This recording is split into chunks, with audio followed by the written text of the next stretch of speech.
My parents forgot me my whole life and abandoned me in a foreign country. So, I made them taste their own medicine. My family left me in Portugal. Not by accident. They just left. We were on this big family vacation my parents had been planning for 2 years. Me, my parents, my older sister Diane, and my younger brother Tyler 10 days traveling through Spain and Portugal. They'd been talking about it forever, how it would bring us closer together. The thing is, my family has this habit of forgetting me places, not forgetting exactly. They just leave. When I was 8, they left me at a mall, drove all the way home before realizing I wasn't in the car. When I was 12, they left me at my own birthday party at the bowling alley. I had to call my friend's mom for a ride. When I was 15, they went to my brother's soccer tournament 3 states away and left me at the hotel. I woke up to an empty room and had to take a Greyhound home each time they'd say the same thing. We thought you were with us. How do you think a person is with you without checking? But Portugal was different. Portugal was intentional.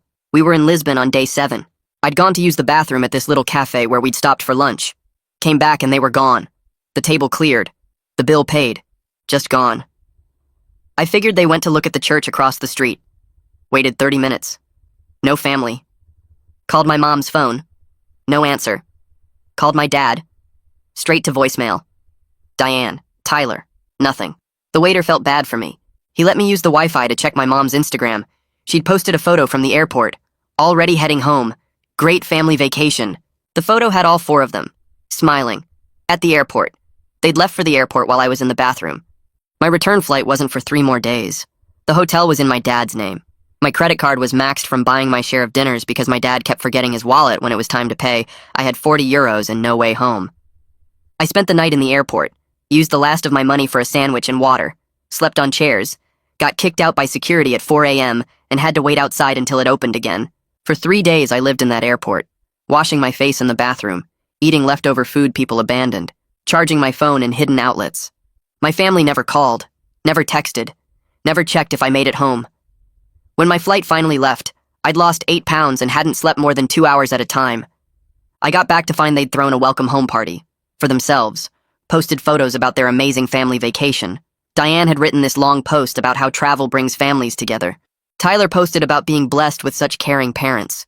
Nobody mentioned I wasn't in any photos. When I walked in the door, my mom just said, "Oh good, you made it," like I'd been running late from work. Not abandoned in Portugal for 3 days. My dad added that I should have stayed with the group. I was in the bathroom. For 3 minutes. They had to pass the bathroom to leave. They knew where I was. That's when I started planning. 2 weeks later, I suggested a road trip to visit Tyler at college. Just a fun family weekend.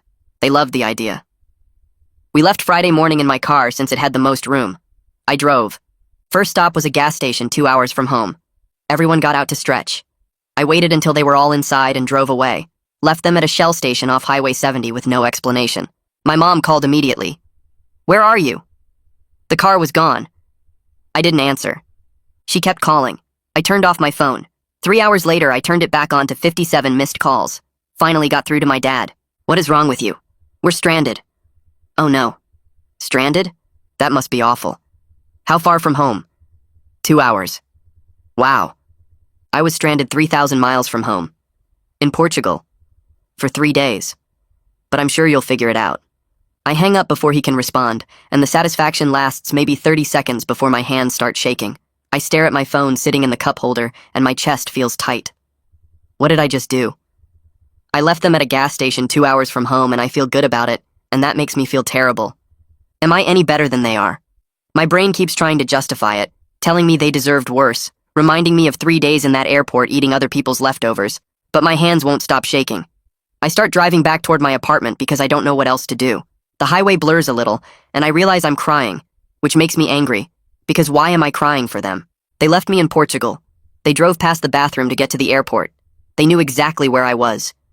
My phone starts buzzing in the cup holder. Mom calling. I don't answer. It buzzes again, and again. I turn it off completely and focus on driving, on getting home, on not thinking about my dad's voice asking what's wrong with me. I make it back to my apartment in under 2 hours. Park in my usual spot and sit in the car for 10 minutes before I can make myself go inside. The second I unlock my door and step into my living room, I turn my phone back on. 57 missed calls. 57.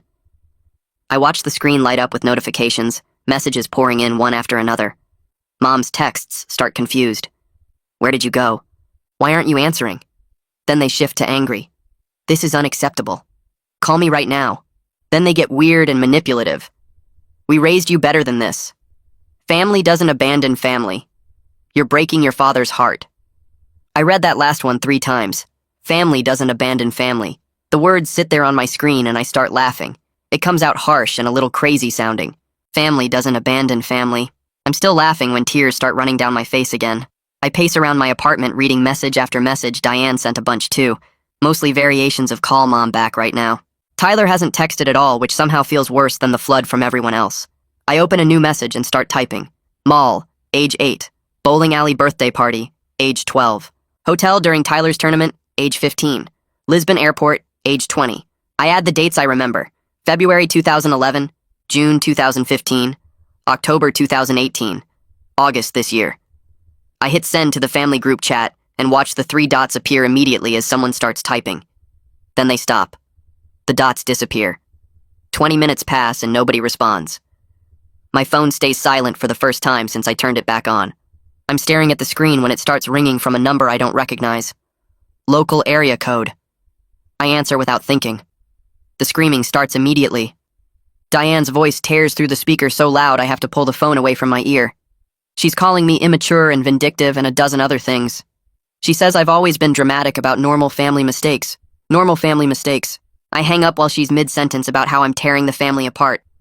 My phone stays quiet for maybe 5 minutes before Tyler's name pops up. Just a text this time. Hey, you okay? That surprises me enough that I actually read it twice. Then another message. I get why you did it. A third message appears. I felt sick the whole Portugal trip knowing you were missing. Didn't know how to speak up against mom and dad. I sit down on my couch and stare at those messages. Tyler knew. He was 17 and he knew they left me and he got on that plane anyway. But at least he felt bad about it. At least he's saying something now. I text back that I'm fine and thanks for checking. He responds immediately. They're losing it. Dad called everyone in the family. Mom won't stop crying. Diane wants to drive to your place. I tell him I'm not home, which is a lie, but I don't want Diane showing up. Tyler sends a thumbs up and says he'll cover for me. Work the next day is weird. I barely slept and I keep checking my phone expecting more angry messages, but the family chat has stayed silent since I sent that list Angelica notices during our morning meeting. She keeps glancing at me when she thinks I'm not looking. At lunch, she corners me in the break room. You look terrible. What happened? I end up telling her everything. The Portugal story, the gas station revenge, the 57 missed calls, all of it. She listens without interrupting, and when I finish, she's quiet for a minute. Then she says, so when are you changing your locks because they definitely have your spare key? The thought hadn't even occurred to me. My parents have a spare key to my apartment from when I first moved in 2 years ago. Angelica pulls out her phone and starts searching for locksmiths. She finds one that can come today during my lunch break and books it before I can protest. The locksmith shows up at 1:15 and has my locks changed in 30 minutes. He hands me 2 new keys and I pay him with my credit card. The rest of the workday drags. I keep thinking about those new locks and wondering if Mom will try to use her old key. I don't have to wonder long. That evening around 6, I'm making dinner when I hear footsteps in the hallway outside my door. Then the distinct sound of a key sliding into the lock. It turns, but nothing happens. The lock doesn't open. Another attempt. The key scrapes against the new mechanism. I walk quietly to the door and look through the peephole. Mom stands in the hallway holding her key, staring at my door like it personally offended her. She tries the key 3 more times, jiggling the handle between attempts. Her face gets red. She pulls out her phone, probably to call me, then seems to think better of it, and puts it away. After one final attempt with the key, she turns and walks back down the hallway. I watch through the peephole until she's completely gone. 2 days pass with no contact from anyone. I start to think maybe they've given up. Then Dad calls from Mom's phone. I almost don't answer, but something makes me pick up. His voice comes through controlled and cold. We need to have a family meeting to discuss your concerning behavior. Not my behavior at the gas station. My concerning behavior. Like I'm the problem. Like I'm the one who needs to explain myself. I tell him I'll think about it. He starts to respond, but I hang up before he can finish. My phone stays quiet for another few hours. Then a number I don't recognize calls. I answer, and a man's voice says my name like a question. It's my Uncle Alvaro, Dad's brother. I haven't talked to him in probably a year. He says he heard there was some family trouble, and he wanted to hear my side before taking sides. Apparently the family is spinning this as me having some kind of breakdown. I take a breath and start talking. I tell him about Portugal, the cafe bathroom, coming back to an empty table, The Instagram post from the airport spending 3 days sleeping in chairs and eating abandoned food. Coming home to their welcome home party for themselves. All of it. Then I tell him about the gas station. Alvaro doesn't interrupt once. When I finish, there's a long silence on the line. Then he says, Jesus Christ, 3 days in an airport. His voice sounds genuinely horrified. Not surprised that I left them at the gas station. Horrified that they left me in Portugal. He asks why I never told anyone in the extended family, and I don't have a good answer except that I didn't think anyone would believe me or care. Alvaro goes quiet for another few seconds, and then he says he always thought mom and dad treated me different, but he figured it was just middle child stuff, or me being sensitive. He apologizes for not paying closer attention and says he's going to call my dad and have a serious talk with him. I thank him, but tell him I don't think it'll change anything because my parents don't think they did anything wrong. He says he needs to try anyway, because what they did was messed up, and he can't just ignore it now that he knows. We hang up after he makes me promise to call if I need anything, and I sit on my couch feeling weird that someone in my family actually listened and believed me. The next week I throw myself into work because it's easier than dealing with my phone blowing up with family calls I'm not answering. There's this big project my boss assigned last month, and I start coming in early and staying late to work on it. My desk becomes my safe space where nobody asks about Portugal or gas stations or family drama. On Wednesday, my boss stops by my desk around 7 in the evening and notices I'm still there. He asks if everything is okay at home, and I give him some vague answer about family stress and needing to focus on something productive. He nods and tells me to make sure I'm taking care of myself and not burning out, which is nice, but I'm not ready to talk about it at work. By Friday, I've made serious progress on the project, and my boss seems impressed during our check-in meeting. Saturday morning, I'm making coffee in my apartment when someone knocks on my door. I look through the peephole and see Tyler standing there holding a cardboard carrier with 2 cups and a paper bag. I open the door, and he looks uncomfortable but determined, shifting his weight from foot to foot. He hands me one of the coffees and says he brought bagels and wants to talk if I'll let him. I let him in because he's never shown up unannounced before, and he clearly drove 2 hours to get here. We sit at my small kitchen table and he pulls out the bagels, still warm, and for a minute we just eat without talking. Then he takes a breath and says he wants to explain what happened in Portugal from his side because he's been carrying it around and it's eating at him. I put down my bagel and wait. Tyler tells me that mom and dad made the decision to leave me while I was in the bathroom at that cafe. He says they told him and Diane that I was being difficult about the trip and needed to learn responsibility. Diane agreed right away, nodding along like it made perfect sense. Tyler was 17 and scared to speak up against all 3 of them, so he just went along with it. They packed up the table, paid the bill, and left for the airport knowing exactly where I was. My stomach turns and I feel sick hearing him say it out loud. This wasn't them forgetting or losing track of me in a crowd. They actively chose to abandon me in a foreign country as some kind of twisted lesson and then came home and pretended it never happened. Tyler keeps talking, saying he felt terrible the whole flight home, but didn't know what to do. When they got back and threw that welcome home party, he almost said something, but mom gave him this look that made him keep quiet. I ask him why he's telling me this now, and he says he's been in therapy at college dealing with family stuff. His therapist helped him see how messed up our family dynamics are and how what they did to me in Portugal wasn't normal or okay. He wants to maintain a relationship with me, separate from our parents, if I'm willing to try. I look at my little brother sitting across from me, looking genuinely sorry, and I tell him I appreciate him coming clean, but I'm not ready for any big family reconciliation. He nods and says he understands and isn't asking me to forgive mom and dad. He just wants us to be brothers outside of all their dysfunction. I agree to stay in touch with him directly, and he seems relieved. Then he mentions that Diane is mad at him for taking my side, which apparently means acknowledging reality instead of pretending everything is fine. He finishes his coffee and bagel and gives me an awkward hug before leaving. After he goes, I sit at my table for a while, processing everything he told me Monday afternoon. My friend Jose calls while I'm at my desk at work. I haven't been active in our group chat for weeks, and he's checking in. I step outside and give him the short version about Portugal and the gas station and the family chaos. Jose listens, and then immediately offers to be my backup if I need to deal with family stuff in person. He says he'll take time off work and drive wherever I need him, and I'm grateful even though I don't plan to see my parents anytime soon. That week, Mom starts leaving voicemails on my phone. I don't answer, but I listen to them later and they're all over the place. One message, she's crying about having such a terrible son who abandons his family. The next message, she's talking about making my favorite meals from childhood and how much she misses me. Then another one where she's angry and saying I'm tearing the family apart. The messages make my head hurt, so I stop listening to them. Thursday at work, Angelica pulls me aside during lunch and suggests I might want to talk to someone professional about everything going on. I tell her I don't need therapy and I'm handling it fine. She gives me this look and asks when I last slept through the night. I can't remember. She points out that the bags under my eyes are getting worse and I've been jumpy and distracted. I want to argue, but she's right. The anxiety has been keeping me up most nights, my brain running through everything on repeat. I finally admit that maybe talking to someone would help, and she pulls out her phone to help me search for therapists covered by my insurance. We find a few options, and I bookmark them to look at later. That night, I actually open the links and start reading through therapist profiles, feeling like I'm admitting defeat, but also knowing I can't keep going like this. I pick one of the therapists and call the next morning before I can talk myself out of it. The receptionist schedules me for 2 weeks from now, which feels like forever, and also way too soon at the same time. After I hang up, I open a blank document on my laptop and start typing out every time my family forgot me or left me somewhere. I figure if I'm going to therapy, I should have everything organized. The first few come easy because they're burned into my memory. The mall at 8, the bowling alley at 12, the hotel at 15, Portugal at 20. But then I start remembering smaller things. The time they left for a family dinner without me, and I had to eat cereal alone.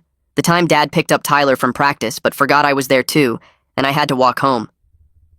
The time they went to see Diane in a school play and didn't save me a seat, so I stood in the back.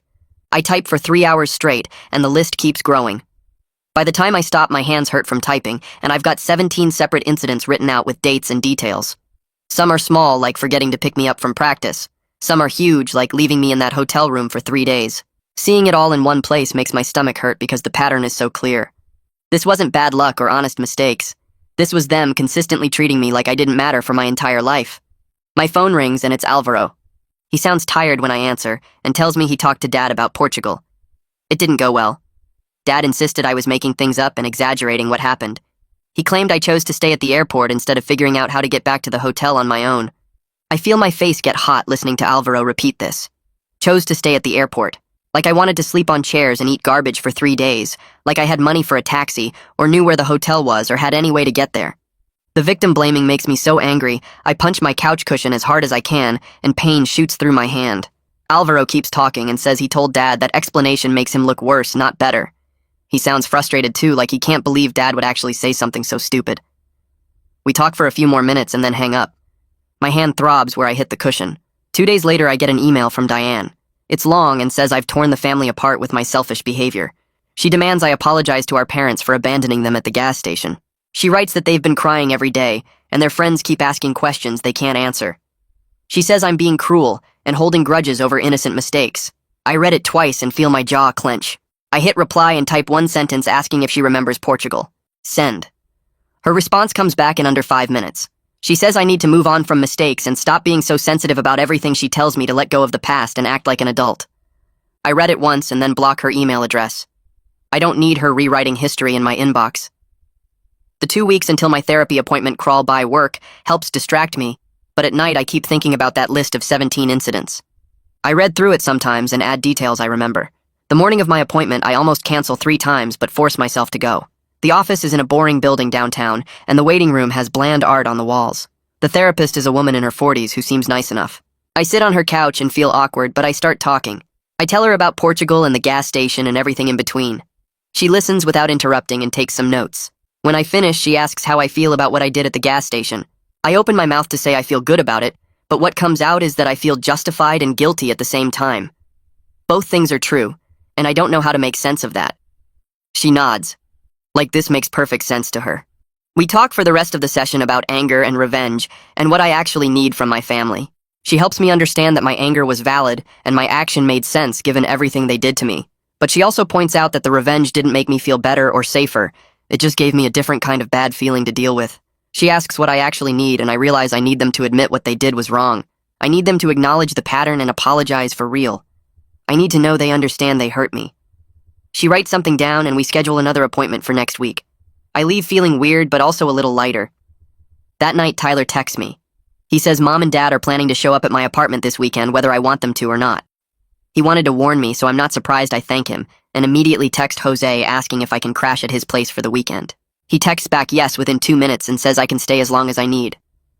Saturday morning, I'm at Jose's apartment drinking coffee when Tyler sends me a photo. It shows our parents' car parked outside my building. He says they've been there since 9 in the morning. I check the time and it's already noon. 3 hours they've been sitting there waiting for me. Part of me feels guilty, and part of me feels satisfied that they're finally the ones being left somewhere. Tyler sends another message an hour later saying they finally left. That evening I check Facebook even though I told myself I wouldn't. Mom posted a vague status about how hard it is to have difficult children who won't communicate. The comments are full of her friends offering sympathy and asking if she's okay. Nobody knows the real story. Nobody knows she abandoned her son in Portugal and is mad he won't pretend it never happened. My phone starts buzzing with messages within minutes. Aunt Linda wants to know if everything is okay. My mom's friend Karen asks if I need anything. A cousin I haven't talked to in 5 years sends a long message about family being important. I read through them all and feel tired just looking at the screen. I type out one response that I copy and paste to everyone asking about working through family issues privately, and then mute most of the conversations. The messages keep coming for another hour, but I stop checking. Jose makes dinner and we watch a movie, and I try not to think about my family spinning their version of events to everyone who will listen. My second therapy session happens the following week, and I walk in feeling more comfortable this time. I sit on the same couch, and the therapist asks how the past week went. I tell her about the guilt that keeps hitting me at random times, like when I'm making coffee or driving to work. I explain that I know they abandoned me first and worse, but I still feel bad about leaving them at that gas station. She writes something in her notebook, and then looks at me. She points out that I'm holding myself to standards I don't require of them. They can abandon me in Portugal for 3 days, and I'm supposed to forgive and forget, but I leave them for 2 hours, and I'm the bad guy. The double standard hits me hard when she says it like that. We spend the rest of the session talking about why I think I deserve less consideration than they do, and I don't have good answers. Work becomes easier to focus on when my boss calls me into his office Monday morning. He tells me about a new client project and asks if I want to lead it. I say yes immediately because I need something to throw myself into. He assigns me a team, and Angelica is on it, which makes me feel better about the whole thing. She stops by my desk later that afternoon to talk about the project timeline, and then asks how I'm doing with everything. I give her a brief update, and she nods without pushing for more details. She mentions she's around if I need to talk, and then gets back to discussing the project deliverables. Over the next few days, she checks in regularly, but never makes it weird or pushy about the family stuff. Just asks how I'm doing and listens if I want to share and moves on if I don't. It helps more than I expected to have someone at work who knows what's going on, but doesn't treat me differently because of it. Alvaro calls me Thursday evening and asks if I want to come to dinner this weekend. He specifically says my parents won't be there, and it will just be him and his wife. I hesitate because family dinners feel complicated right now, but he sounds genuine, so I agree. Saturday night I drive to their house and Alvaro opens the door with a big smile. His wife hugs me and ushers me inside where dinner is already on the table. We sit down and eat and talk about normal things like work and sports and the weather. It feels good to have family interaction that doesn't involve drama or tension or people taking sides. After dinner, we move to the living room, and Alvaro's wife brings out coffee. She sits down and looks at me for a moment before speaking. She says she always noticed my parents treated me differently than they treated Diane and Tyler, but thought it wasn't her place to say anything. She apologizes for not speaking up sooner, and I can see she means it. I tell her I appreciate the acknowledgement, even though it doesn't change what happened. She nods and says she wishes she'd been braver about calling it out. We talk for another hour about family dynamics and how hard it is to speak up when you're not the parent. I leave feeling lighter than I have in weeks. A few days later, my phone rings with a number I don't recognize. I answer, and it's Mateo, who I haven't talked to much since we were kids.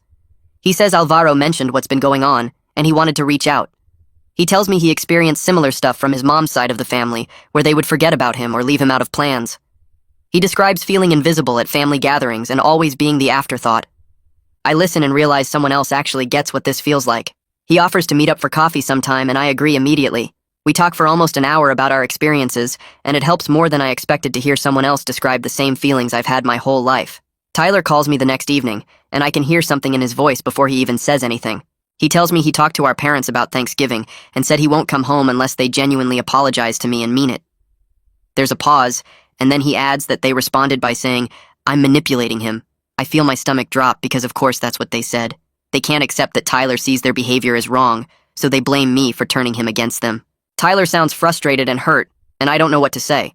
The fact that they would rather lose Tyler for a holiday than admit they did something wrong to me clarifies everything in a painful way. I tell Tyler I appreciate what he's trying to do, but he shouldn't sacrifice his relationship with them for my sake. He goes quiet for a second, and then says he's not doing it just for me. He explains that he's tired of pretending their behavior is normal and acting like everything is fine when it's not. He tells me he already made plans to spend Thanksgiving with his girlfriend's family. Instead, I ask if he's sure, and he says yes without hesitation. We talk for a while longer about how weird it feels to break family patterns, and how guilty it makes us both feel, even though we know we're not the ones who created this situation. 3 months pass, and I've settled into a routine that doesn't include my parents. Work is going well, and the project with Angelica is ahead of schedule. I see Mateo for coffee every couple weeks, and we've become actual friends. Tyler and I text regularly and talk on the phone at least once a week. Then one morning my phone buzzes with a text from Dad. It says we should talk like adults. I stare at it for a minute, and then type back asking if he's ready to acknowledge Portugal, and the pattern of abandonment I hit send and wait. Hours go by with no response. Days pass, and still nothing. The silence tells me everything I need to know about whether they're actually ready to take responsibility for what they did. At my next therapy session, I bring up the silence from Dad and how it confirms everything I already knew but still hurts. My therapist asks what I would need to hear from them to feel ready to reconnect, and I realize I can list it clearly now. Acknowledgement of each time they left me somewhere with specific dates and places. A real apology that doesn't include excuses or blame. Changed behavior going forward with proof they actually remember I exist. She nods and asks if I think they will ever do those things, and I sit with the question for a long time before admitting probably not. She helps me understand that I can want their acknowledgement while also building my own sense of worth that doesn't depend on getting it. We work on separating my value as a person from their ability to see it. The session leaves me feeling sad but also lighter somehow, like I'm putting down weight I've been carrying. I schedule my next appointment for 2 weeks out and leave her office feeling like I'm actually making progress. A few days later, Mateo texts asking if I want to grab dinner with him and some of his friends on Saturday. I agree, and show up at this Thai place downtown where he introduces me to 3 people who immediately include me in their conversation about some terrible movie they all watched. Nobody forgets I'm there or talks over me or acts like my presence is an afterthought. We make plans to do this again in 2 weeks, and Mateo texts me the day before to confirm the time and place. It's such a small thing, but it matters that someone actually remembers to follow up. At work the following Monday, Angelica comments that I seem different lately in a good way.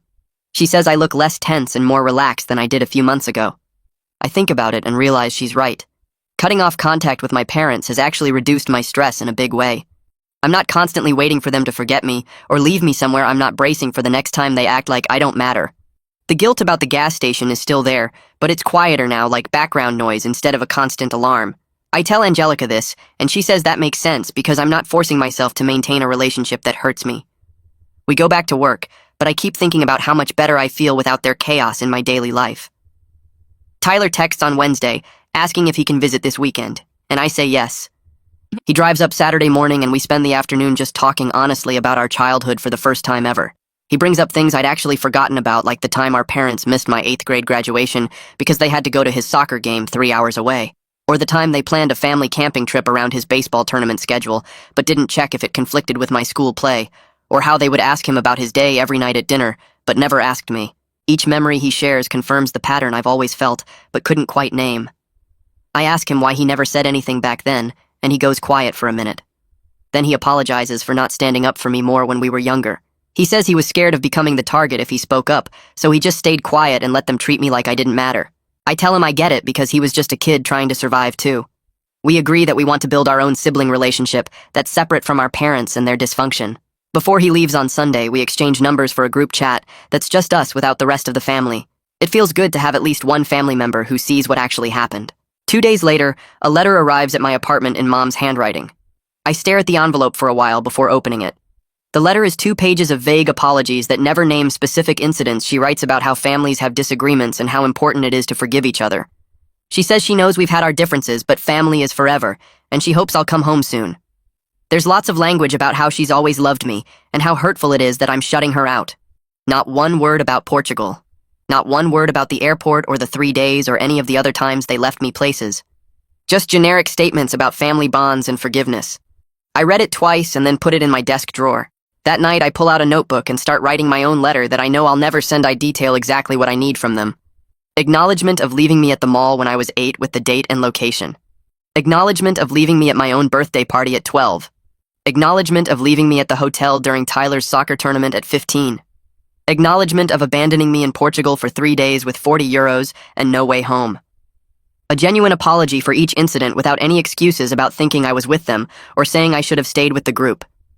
Changed behavior going forward that proves they actually remember I exist and value my presence. I write for an hour getting everything out, and when I'm done I feel better, even though I know they'll never read it. Putting it all in writing helps me see clearly what I needed and never got. 4 months after the gas station incident, I'm doing genuinely better than I've been in years. My boss calls me into her office and tells me I'm getting promoted to senior analyst with a significant raise. At lunch, Angelica hugs me and says she's proud of me and means it. I'm building a chosen family of people who actually show up for me and remember I exist.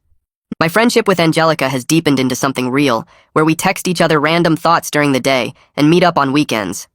Mateo and I grab dinner every couple weeks, and he always confirms the day before without fail. Tyler and I talk on the phone at least once a week about real things, not just surface-level family stuff. I'm sleeping better and eating regular meals, and actually enjoying my life instead of just surviving it. Alvaro calls one evening to check in and mentions that my parents ask about me occasionally. I ask what they say, and he tells me it's always in the context of when I'm going to stop being stubborn and come home. Never any acknowledgement of what they did or why I might have good reasons for staying away. Just complaints about my stubbornness. Alvaro says he stopped trying to mediate between us and just maintains separate relationships with both me and them. I tell him I appreciate that, and we talk for a while about other family stuff that doesn't involve my parents. Before we hang up, he says he's proud of how I'm handling everything.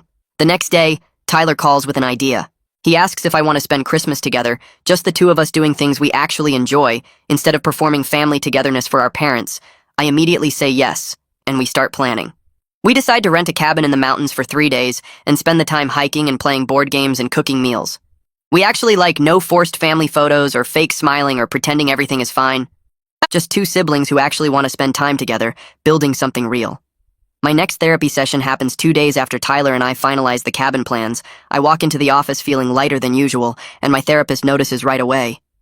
She asks what's changed, and I tell her about the Christmas plans with Tyler and how good it feels to build something on our own terms. She leans forward and points out how much progress I've made in the past few months with setting boundaries and building self-worth. The observation catches me off guard because I've been so focused on the day-to-day stuff that I haven't stepped back to see the bigger picture. She reminds me that 6 months ago, I was still answering every call from my parents and feeling guilty for existing. Now I have clear boundaries and people in my life who actually respect them. I admit I still have hard days where I wish my parents could be different, where I imagine them actually apologizing and meaning it. She nods and says that's normal, that I'm learning to grieve the loss of the parents I needed while still moving forward with my life. The session ends with her asking me to keep noticing the good things I'm building instead of only focusing on what I lost. I leave feeling validated in a way that's hard to explain. The next weekend, Mateo texts asking if I want to grab dinner with him and someone he wants me to meet. I agree and show up at this Italian place downtown where he's already sitting at a table with a woman who has bright red hair and an easy smile. He introduces her as his girlfriend, and they're both relaxed and happy together in a way that makes me feel welcome instead of like a third wheel. We order food and talk about normal stuff like work and the terrible weather and a movie they saw last week. Halfway through dinner, Mateo mentions casually that I'm the family member he's closest to now, and his girlfriend says she's heard so much about me. The comment hits me harder than it should. Being chosen by someone who actually values my presence feels completely different from being tolerated or forgotten. His girlfriend asks about my job and actually listens to my answer, asking follow-up questions that show she's genuinely interested. We end up staying at the restaurant for 3 hours just talking and laughing, and when we finally leave, Mateo hugs me and says, "We should do this more often." I drive home feeling like I'm building something real with people who actually want me around. 2 weeks later, Jose texts the group chat about throwing a Friendsgiving at his place. He says to bring whatever food we want and just plan to hang out and eat too much. I show up with a store-bought pie because I can't cook to save my life, and the apartment is already full of people I've gotten to know over the past few months. Angelica is there with her boyfriend, and Mateo brought his girlfriend, and there are a few other people from Jose's work that I've met before. Someone makes a joke about everyone showing up on time, and immediately everyone checks their watches and confirms they're all early. It becomes this running gag throughout the night where people keep announcing the time and saying they're still here. The joke makes me laugh instead of hurt, because these people get it without me having to explain. We eat way too much food and play card games, and someone puts on terrible music from high school that we all pretend to hate but actually know all the words to. Nobody asks about my family, or why I'm spending Thanksgiving with friends instead of relatives. Nobody makes me feel weird or broken for having boundaries.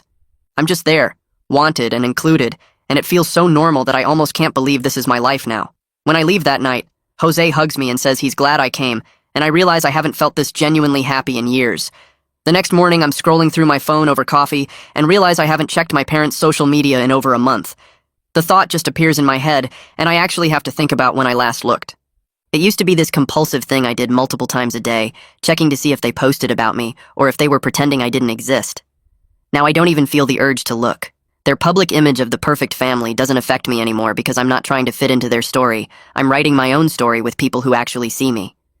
The realization feels huge but also quiet, like something that shifted without me noticing until now. I finish my coffee and get ready for the day, without once thinking about what they might be posting or saying about me. A few weeks later, Angelica invites me to dinner at her parents' house. She's been talking about her family for months, and finally asks if I want to meet them. I'm nervous driving over because family stuff still makes me tense, but her mom opens the door and immediately pulls me into a hug like she's known me forever. The house smells like garlic and bread, and her dad is in the kitchen cooking enough food for twice as many people. We sit down to eat, and her mom asks what I like and don't like, actually writing down my answers when I mention I'm not a fan of mushrooms. She brings out the salad and points out she made a separate bowl without mushrooms just for me. The attention to detail makes my eyes water a little, and I have to pretend I'm just tired. This is what normal family care looks like. People actually remembering what you said and caring enough to act on it. Her parents ask about my job and my hobbies and actually listen to the answers. They tell embarrassing stories about Angelica as a kid, and she groans, but she's smiling.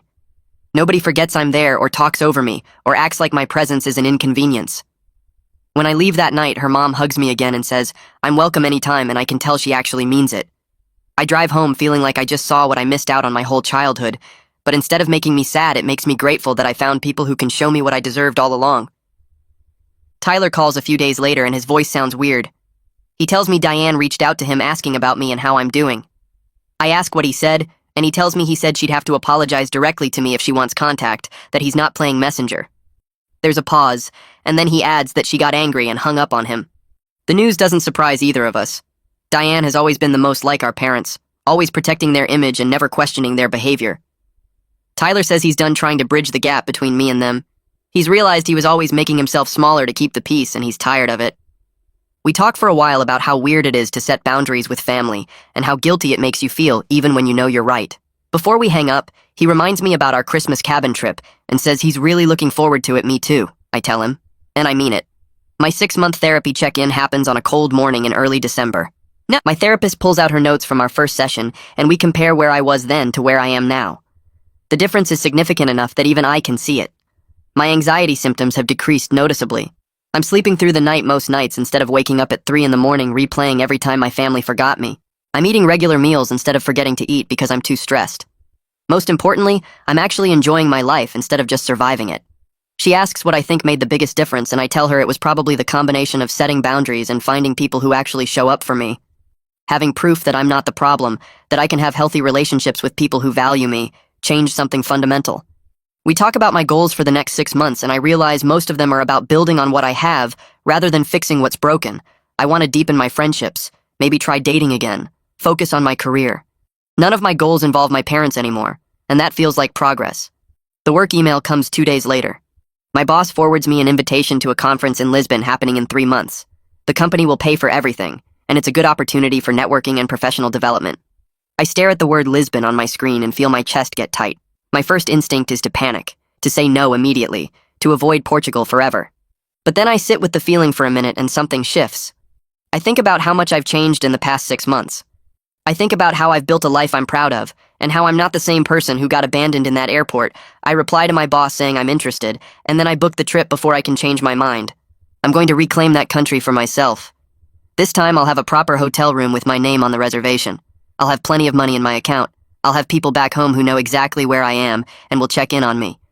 I'll have Tyler's number saved in my phone and Angelica on speed dial. I'm going back to Portugal, but this time I'm going as someone who knows their worth. The 3 months pass faster than I expect. Work stays busy and I spend time with my chosen family, and the Portugal trip starts to feel less scary and more like something I need to do.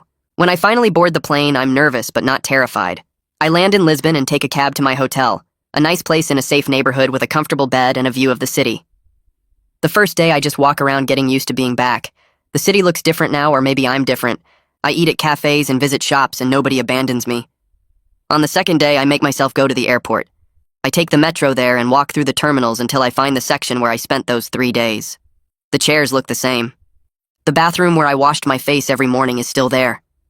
I stand in the spot where I slept that first night and feel angry, but also proud of myself for surviving. I was 20 years old and completely alone, and I figured it out. I didn't fall apart even though I could have. I sit down in one of those same chairs and pull out my phone and text Tyler and Angelica and Jose, letting them know where I am and that I'm okay. They all text back immediately with supportive messages. After an hour, I leave the airport and go enjoy the parts of Lisbon I never got to see. I visit the church my family was supposed to go to that day. I eat at restaurants and try local food. I go to museums and take photos and actually enjoy being in Portugal. By the time I fly home, I feel like I took something back that was stolen from me. When I get back to my apartment and unpack my suitcase, I sit on my couch and realize something important. I've built a full life that has nothing to do with my parents' approval. I have meaningful work that challenges me and pays well. I have genuine friendships with people like Angelica and Jose and Mateo who show up consistently. I have a relationship with Tyler that's honest and supportive, built on actual care instead of obligation. I have extended family like Alvaro who actually care about me as a person. I have a therapist who helps me process trauma and build healthier patterns. I have hobbies and interests and plans for the future. None of it requires my parents to change or apologize or even acknowledge what they did. I built this life myself with people who chose to be in it, and it's better than anything I had before. The hurt from what my parents did is still there and probably always will be, but it doesn't define me anymore. I'm not the kid they left behind. I'm the person who survived and built something better. 2 weeks after I get back from Portugal, Alvaro texts asking if I want to come over for dinner on my birthday. He says it'll just be him, his wife, Mateo, and Tyler if he can make it down from the school. I say yes, and the night arrives faster than I expect. I show up at 7 and everyone's already there waiting, which hits me harder than it should. Tyler drove 3 hours just to be there. They have gifts wrapped and sitting on the table. Alvaro's wife made my favorite pasta dish after asking Tyler what I like. We sit around their dining room eating and talking about normal stuff like work and school and this new restaurant Mateo found downtown. Nobody performs or tries to prove anything. Nobody checks their phone to post about what a great family moment we're having. It's just 5 people eating dinner and actually listening when someone talks. Mateo gives me a nice jacket he saw and thought I'd like. Tyler got me a book I mentioned wanting months ago, which means he actually remembered. Alvaro hands me an envelope with a gift card and a note that just says he's proud of me. His wife gives me homemade cookies to take home. I realize this is what birthdays are supposed to feel like. The next morning, I'm updating my insurance paperwork for work, and I get to the emergency contact section. My parents' names are still listed first and second. I stare at them for a minute, and then I delete both entries. I add Tyler first, then Alvaro, then Angelica. 3 people who would actually answer if something happened to me. 3 people who would show up. It's just a form, but my hands shake a little while I'm typing. These are my people now. The ones I chose and who chose me back. A week later, Tyler calls while I'm making dinner. He sounds tired, but also kind of amused. He tells me Mom asked him yesterday if I was coming home for Christmas. She seemed genuinely surprised when he said no. Tyler told her I'm not interested in pretending we're a happy family until they acknowledge what they did in Portugal and actually apologize for real. Not the fake sorry you feel that way kind. He said Dad got quiet and Mom changed the subject. Tyler laughs and says he didn't expect anything different, but at least he was honest. 6 months after I left them at that gas station, I'm sitting in my apartment on a Saturday morning drinking coffee, and I realize I'm actually happy. Not pretending happy or making the best of it happy. Actually happy. My parents haven't changed and they probably never will. But I've changed. I know what I'm worth now. I have people who show up for me without being reminded. I learned that sometimes the healthiest thing you can do is stop waiting for people to become who you need them to be.